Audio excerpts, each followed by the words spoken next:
خواتي خواتاتي اهلا وسهلا مرحبا بكم يا جماعة الخير. أزول في اللون صباح الخير عليكم. J'espère que vous allez bien. وصحة رمضانكم. J'espère que vous tenez le coup, que vous essayez du moins de passer une agréable fin du mois de Ramadan. ربي يكون معنا. Je vais vous parler aujourd'hui يا جماعة الخير, mes chers amis, mesdames et messieurs. On essaie de comme une introduction. Le sujet est assez sensible.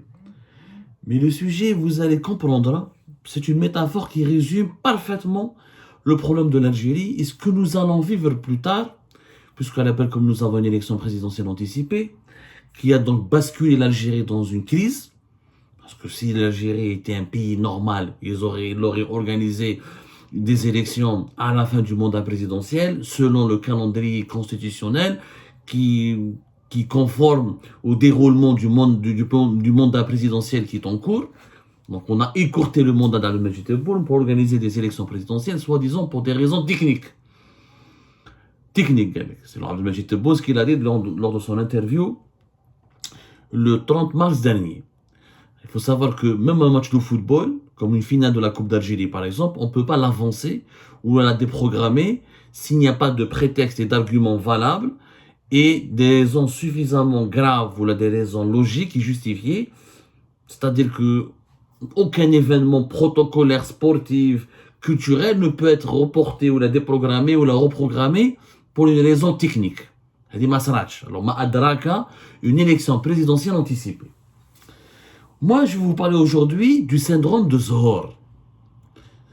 C'est une maladie. C'est Zohor Bouteflika. Zohor Bouteflika, personne ne la connaît, mis à part des gens bien informés, etc. Bouteflika, il avait 4 frères. Nasser, Mustafa, Abdelghani et Saïd. Où il avait Latifa ou Zohor. Abdelaziz Bouteflika, Allah yarhamou wa le défunt président, qui est mort en septembre 2021. Hadi Zohor, c'était la sœur la plus proche de Abdelaziz Bouteflika. Elle était son ange gardien. D'ailleurs, durant tout son mandat présidentiel, durant tous ses mandats, durant ses 5 mandats pratiquement, ses 4 mandats, il n'a pas fait de 5e mandat, ses 4 mandats, de 99 jusqu'à 2019, y compris après lorsqu'il a quitté le pouvoir, lorsqu'il a été déchu, et lorsqu'il s'est retrouvé enfermé à la résidence présidentielle de Zeralda à son dernier soupir, Hadi Zohor Bouteflika était la cuisinière attitrée de Abdelaziz Bouteflika. C'était sa cuisinière, je dis bien sa cuisinière. Plus que sa cuisinière, elle était sa gouvernante. Elle s'occupait de lui à tout prix. Quelqu'un Bouteflika à la Didane où il était en bonne santé, il n'avait pas de problème, jusqu'à 2013. Il ne mangeait aucune nourriture, il ne mangeait aucun cuisinier. Pratiquement, il évitait de manger une nourriture qu'il ne connaissait pas. C'était Zohor Bouteflika qui était Elle était sa cuisinière attitrée. Il lui faisait aveuglément confiance. Il était très proche d'elle. Quelque part, elle a remplacé sa mère, Allah yarhamha, dont il était extrêmement proche. Bon. Pourquoi je vous parle de Zohor Bouteflika? Vous allez me dire, Abdou, quelle est la relation de Zohor Bouteflika aujourd'hui? Je vous raconte ça parce que Zohor Bouteflika, elle s'est distinguée par un comportement extraordinaire et l'histoire lui a donné raison. Et si malheureusement s'il y avait des esprits sages pour l'écouter en 2014, peut-être on n'aurait rien. Elle aurait pu sauver l'Algérie à elle seule. Si on l'avait juste écouté. Si on a justement pris en compte son avis. En 2014, Zohor Bouteflika était la personne la plus importante de l'entourage de Bouteflika qui était contre le 4e mandat à son frère. Elle était archi contre, catégoriquement contre que son frère reste au pouvoir pour un 4e mandat. Elle s'est disputée, elle s'est bagarrée avec Saïd, son petit frère. Elle a gravement sermonné. On raconte même qu'il y a eu de graves disputes. Elle a chassé, elle a dit des gros mots, elle a des mots, pas des insultes, pas dans l'immoralité, mais elle a sermonné. Elle a savonné son frère Saïd parce qu'elle estimait que Saïd était à l'époque le principal incitateur, c'est celui qui a encouragé son frère Abdelaziz Bouteflika à rester absolument au pouvoir et à mourir au pouvoir. Zor Bouteflika n'a jamais voulu que son frère reste pour un quatrième mandat. Et elle a tout fait pour supplier son frère pour ne pas faire le quatrième mandat. Pour une raison simple, elle estimait que son frère était malade, que sa santé ne lui permettait plus de gouverner le pays, qu'il était classe, qu'il a fait 100 ans, il a fait 3 mandats, il a fait ce qu'il pouvait pour l'Algérie, qu'il était temps maintenant qu'il s'occupe de sa personne, qu'il rejoigne sa famille, qu'il passe sa retraite tranquille. Et elle a fait durant la campagne électorale, avant le début de la campagne électorale en 2014, pour les élections présidentielles d'avril 2014, elle a fait des pieds et des mains pour empêcher son frère de faire le quatrième mandat. Et même publiquement, dans des cimetières, dans des fêtes de mariage, dans des fêtes mondaines, quand les gens lui parlaient, elle disait haut et fort, je ne veux pas que mon frère reste pour le quatrième mandat, je ne le sens pas, ce quatrième mandat. Malheureusement, Abdelaziz n'a pas écouté Zor. Il n'a pas écouté, mais c'est il a écouté Saïd et les autres membres de son entourage, les autres conseillers, ou les partis politiques à l'époque, la Fala, la Nandi, ou le clan, les oligarques, Ali Haddad, Sellel, ou Yahya, ou Jama'a. Bon, Yahya n'était pas pour le quatrième mandat. Au fond de lui, il aurait aimé que Bouteflika se retire pour qu'il soit lui-même président. Mais Sellel et les autres, les partisans du clan Bouteflika qui ont incité fortement, qui ont tout fait pour encourager et convaincre Abdelaziz Bouteflika, qui l'ont conforté dans son obsession, dans cette idée de mourir au pouvoir, pensant qu'ils l'ont arnaqué, Blator, Galolo, toi le plus grand président du monde, le plus intelligent, malgré ton AVC, malgré ta maladie, malgré le fait que tu es sur une chaise roulante, le peuple t'aime, le peuple te voit en grand esprit, c'est toi qui as fait tout le bien à l'Algérie. Un peu vrai quand même, Bouteflika, son bilan était quand même positif par rapport au bilan de Tebboune. D'ailleurs, n'importe quel Algérien, si on fait un sondage, on lui demande qu'est-ce qu'il préfère, l'époque de Tebboune ou l'époque de Bouteflika, je suis sûr que si son sondage il est démocratiquement accepté, il est réalisé selon les standards de la démocratie et de la rigueur et de la transparence, vous allez voir des résultats totalement étonnants. L'histoire, en fait, elle a eu lieu, malheureusement, comme ça. Abdelaziz n'a pas écouté Zor Bouteflika. Et vous connaissez tous la suite. Ce qui s'est passé à la crise politique de 2019, comment Bouteflika a été éjecté du pouvoir comme une vieille chaussette, alors qu'il avait été le maître fort du pays, et comment il est mort de l'indifférence générale et dans le mépris général le 17 septembre 2021. Il est sorti par la plus petite des portes, alors qu'il aurait pu sortir par la plus grande des portes en 2014, en organisant sa succession et en laissant la place à un autre président. Quelle est la relation avec ce qui se passe aujourd'hui? C'est exactement le même cas la même situation dans laquelle se retrouve aujourd'hui Abdelmajid Tebboune. L'interview du 30 mars dernier, il y a une question qui a été posée par le directeur d'El Moudjahid. Il lui a dit, c'est une question qui n'est pas innocente, et ce n'est pas sa question. On lui a demandé de poser cette question. C'est la direction de la communication de la présidence de la République qui lui a demandé de poser cette question. La question, vous pouvez la voir, aller sur la vidéo de YouTube.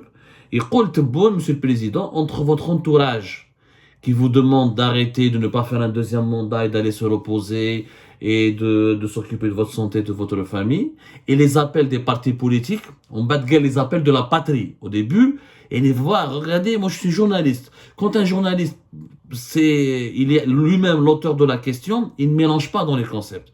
Parce que le directeur Al-Moudjahid, il a parlé de la pression familiale, de la nécessité de se reposer, ensuite des appels des partis politiques, en même temps les appels de la patrie. Les partis politiques ne sont pas la patrie. Il s'est trompé un peu dans les termes, il y a eu des lapsus révélateurs, ça prouve que ce n'était pas sa propre question. Tebboune lui a dit quoi? Rappelez-vous, vous pouvez revoir la vidéo. Vous voulez savoir ce que je pose? Il lui a dit clairement, vous voulez savoir, j'ai compris, vous voulez savoir ce que je poursuis pour un deuxième mandat ou là. Je ne vous répondrai pas, ce n'est pas le moment. Mais la question, ce n'est pas une question piège. C'est juste pour dire, c'est une question qui a été expressément posée à Tebboune, parce qu'effectivement, Tebboune, dans son entourage familial, comme dans l'entourage familial de Bouteflika en 2014, il y a des personnes, il y a des membres de sa famille qui l'incitent à ne pas faire le deuxième mandat. Et Tebboune aujourd'hui, il est extrêmement partagé. Jusqu'à aujourd'hui, Tebboune est extrêmement partagé entre son désir de rester pour un deuxième mandat et de terminer, de rester au pouvoir, et peut-être de mourir au pouvoir parce il a 79 ans en novembre prochain, et à la fin de son mandat, et peut-être qu'il va même pas survivre à la fin de son mandat, parce que il a déjà dépassé l'espérance de vie moyenne en Algérie, et la pression d'autres personnes de son entourage qui ne sont pas des membres de sa famille, ses conseillers, quelques amis à lui, quelques ministres, quelques politiciens, quelques responsables au sein de l'armée, quelques responsables au sein des services de sécurité, qui eux, exactement comme en 2014, le clan Bouteflika, qui eux forment le clan Tebboune, ils veulent et rêvent que Tebboune fasse un deuxième mandat. C'est la même situation, c'est la même configuration. Rien ne change, rien n'a changé. La même, je dis bien la même. Sauf qu'à l'époque, il y avait Zohor Bouteflika en 2014, et aujourd'hui, je ne vais pas citer son nom, il y a une personne très proche de Tebboune, je ne vais pas citer son nom, parce que Tebboune, il est très nerveux, dès que tu... Il va dire à boire un janab, il va dire la main étrangère, je ne vais pas citer son nom, mais une personne très proche de sa famille, une importante personne de sa famille, qui contre le fait qu'il reste pour un deuxième mandat et qui veut qu'il aille se reposer, s'occuper de sa santé et de sa famille.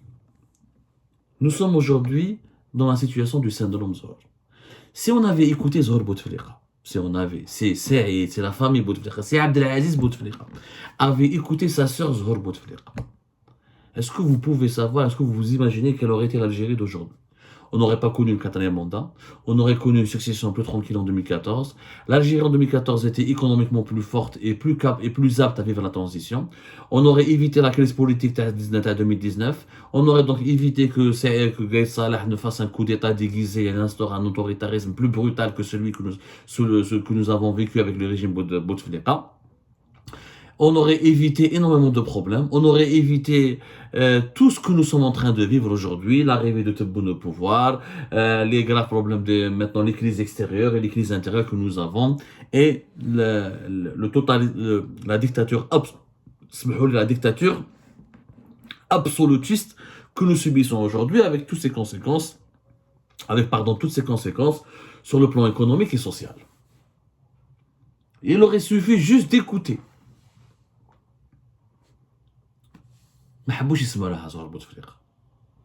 Elle n'était pas c'est une sage-femme, hein. C'est une femme, elle était sage-femme avant que son frère arrive au pouvoir et qu'elle l'accompagne durant tous ses mandats. Elle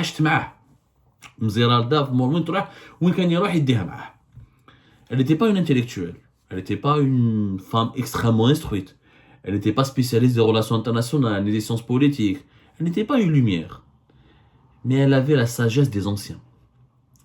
Elle avait niyat à les anciens. Elle dit niyat à les Algériens qui étaient finis زمان. Elle dit niyat la bonté profonde. Et elle avait compris que si son frère restait au pouvoir, ça va produire une catastrophe. Pour lui et pour le pays. Kima kan l'hal. Zohor Bouteflika avait totalement raison. Alors que tous les autres membres du clan Bouteflika se sont trompés. Et que personne d'ailleurs, qu'il soit adversaire, opposant, partisan de Bouteflika, personne n'avait prévu ou n'aurait pu prévoir ce qui allait se passer en 2019. Aujourd'hui, je lance un message à M. Tebboune. Il ne faut pas qu'il tombe dans le piège il ne faut pas qu'il tombe sous l'emprise du syndrome de Zohor. Le syndrome Zohor. Il ne faut pas qu'il réédite les mêmes erreurs qui ont été commises par son prédécesseur Abdelaziz Bouteflika. Et c'est Tebboune. Les hablek le khair huma ta famille. Les conseillers sont là, ils te disent que tu as envie d'entendre parce qu'ils ont des privilèges, ils ont des salaires. Et tes amis qui sont au pouvoir, les généraux qui sont partisans de ton deuxième mandat, les personnes, les hommes d'affaires qui veulent te soutenir pour le deuxième mandat. Donc c'est des relations intéressées. Ils ne le font pas pour tes beaux yeux. Ils te mentent. Ils te mentent. Par contre, un membre de ta famille, un proche, une personne intime, ne te ment pas. Parce qu'elle t'aimait avant que tu sois président, elle t'a connu avant que tu sois président, elle t'a accompagné, elle vivait avec toi, et elle t'a partagé ta vie avant que tu sois président. Mais avec le khair, regarde la personne intime. Bouteflika Abdelaziz, il n'y avait que sa sœur Zohor qui a réellement pensé à son bien. Parce qu'elle a compris que son frère était en danger. Et qu'il n'allait pas pouvoir supporter le quatrième mandat, qu'il n'allait pas pouvoir diriger le pays, que sa santé allait en pâtir. Et c'est vrai, sa santé s'est dégradée et elle s'est aggravée. Et elle a eu totalement raison. C'est bon de s'inspirer de cet exemple. Parce que la question n'est pas fortuite. On lui a posé cette question, pour rassurer. Pourquoi Tebboune a voulu répondre à cette question? Pour rassurer aussi les membres de sa famille. Il n'a pas encore pris de décision. Et pour rassurer ses collaborateurs et ses partisans, pour dire, je subis des pressions familiales, mais je n'ai pas dit oui à ces pressions, je réfléchis encore. Au fond de lui, il veut aller vers le deuxième mandat. Ou je mets tout, mais pas préparé au deuxième mandat. Ça commence sur le terrain, ils ont commencé les préparatifs pour faire le deuxième mandat. Ils sont en train d'essayer d'identifier les relais de campagne, etc. Mais lui, il y a toujours ce doute qui le hante. Il y a toujours ce doute. Il y a toujours cette incertitude. Et si je ne devais pas y aller? Et si j'allais commettre l'erreur de ma vie? C'est exactement ce qui s'est passé avec Abdelaziz Bouteflika.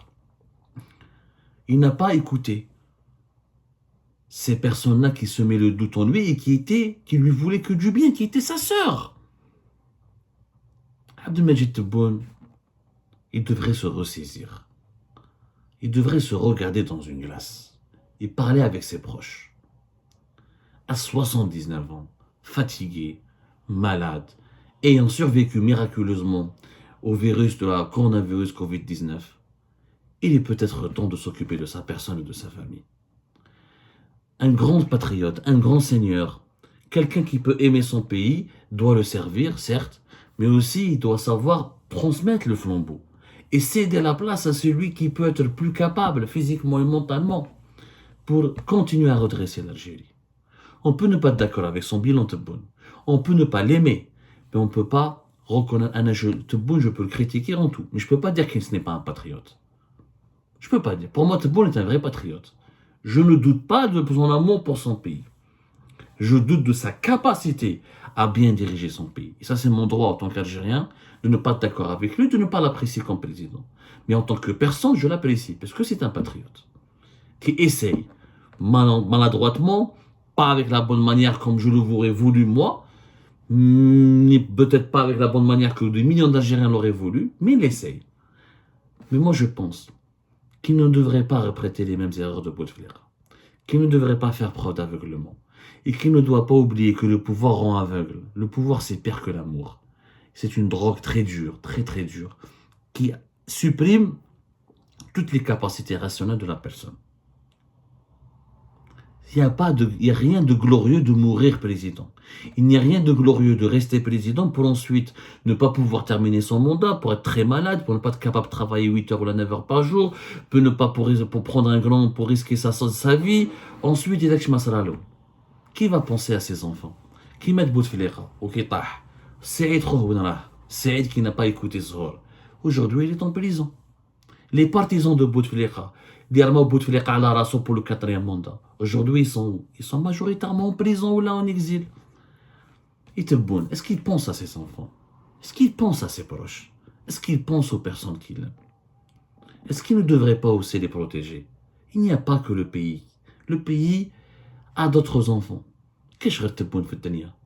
Nous sommes 47 millions d'habitants, le peuple algérien peut enfanter un président, peut enfanter un leader. Par contre, la famille de Abdelmajid Tebboune, elle n'a que Abdelmajid Tebboune comme père de famille. Attention au syndrome Zohar. Il a déjà prouvé ses dégâts de 2014 à 2019. Épargnant à notre pays une autre crise, d'autres drames, d'autres tragédies, d'autres déchirements. Le syndrome Zohar, il est vraiment là, il est dangereux.